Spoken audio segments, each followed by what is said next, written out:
লালমনিরহাটের জেলা স্টেডিয়ামে আমার প্রিয় মায়েরা বোনেরা, আপনাদের জন্য একটা হাদিস বলে শেষ করব। বিশ্বনবী বলেন, আমার মায়েরা খেয়াল করে শুনুন, বিশ্বনবী আপনাদের উদ্দেশ্য করে বলেন, আল মারআতু ইযা সাল্লাত খামসাহা ওয়া সামাত শাহরাহা হাফিজাত ফুরুজাহা আতাআত বা'লাহা ফালতাদখুল মিন আইয়ি আবওয়াবিল জান্নাতি শাআত। বিশ্বনবী বলেন, ও রমণীরা, ও নারীরা, যে সমস্ত নারী এই চারটা কাজ করবে, এই চারটা কাজের গ্যারান্টি দিবে, তাদেরকে জান্নাতের 8টা দরজার গ্যারান্টি দেয়া হবে।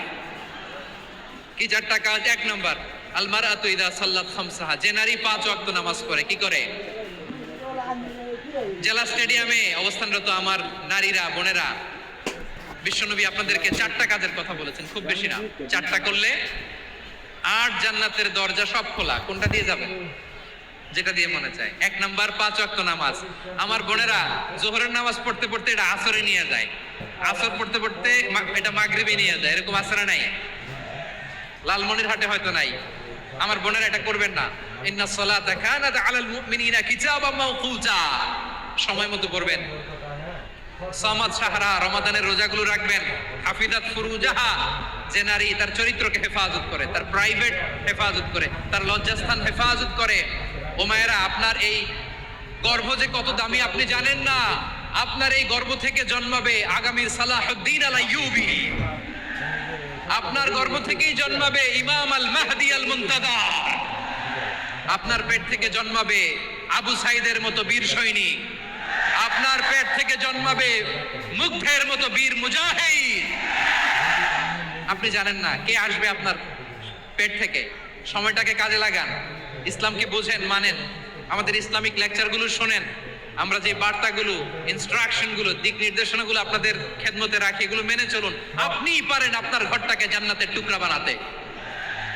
একটা family, it's a very big institution and you are the MD, the managing director of this institution. চিল্লায় বলেন ঠিক কিনা? চাইলেই পারেন ঘরটারে জান্নাতের টুকরা বানাতে। 5 ওয়াক্ত সালাত, রমাদানের রোজা, নিজের চরিত্রের হেফাজত, ওয়া আতাআত বা'লাহা, স্বামীর আনুগত্য। এটাতে অনেকে ভুল করে থাকে। হায় রে আমার বোনেরা, স্বামীর আনুগত্যকে এটা নিজের অপমান মনে করবেন না। আপনার স্বামী আপনার সবচেয়ে বড় গার্ডিয়ান, তিনি আপনার সবচেয়ে ভালো চায়। নারী কখনো গার্ডিয়ানশিপের বাইরে থাকতে পারে না। হয় আপনি বাবার গার্ডিয়ানশিপের ভেতরে, বাপ না থাকলে ভাই আপনার গার্ডিয়ান, ভাই না থাকলে চাচা গার্ডিয়ান, বিয়ের পরে আপনার স্বামী আপনার গার্ডিয়ান। শরিয়া সম্মত স্বামীর আদেশগুলো আপনি মেনে চলবেন, কিন্তু শরিয়া বিরুদ্ধ কোনো আদেশ মানতে আপনি বাধ্য নয়। আওয়াজ করে বলুন সবাই ঠিক কিনা? এই 4টা কাজ যদি কোন নারী করে, বিশ্বনবী বলেন জান্নাতের 8টা দরজা খোলা। তোমার যেটা দিয়ে মনে চায় সেটা দিয়ে জান্নাতে তুমি এন্ট্রি নিতে পারবা। আমরা এখানে লালমনিরহাটের সোহরাওয়ার্দী ময়দানে আজকে যেমন একত্রিত হতে পারলাম, আল্লাহর জান্নাতেও যেন একত্রিত হতে পারে। আল্লাহ তুমি তৌফিক দান করো। আল্লাহ আমার এই কলিজার টুকরা যুবক ভাইদেরকে তুমি ওমরে ফারুকের মতো কবুল করো। জেলা স্টেডিয়ামে অবস্থানরত আমার মা বোনদেরকে তুমি ফাতেমার মতো, খাদিজার মতো কবুল করো। আমাদের কলিজার টুকরা সন্তানদেরকে তুমি সালাউদ্দিন আল আইয়ুবীর মতো কবুল করো। এই যে ইসলামিক সোসাইটি লালমনিরহাটকে আল্লাহ তুমি কবুল করো। আল্লাহ যে কথাগুলো বললাম এগুলো প্রথমে আমাকে, আমার সব ভাইদেরকে আমল করার তৌফিক দান করো।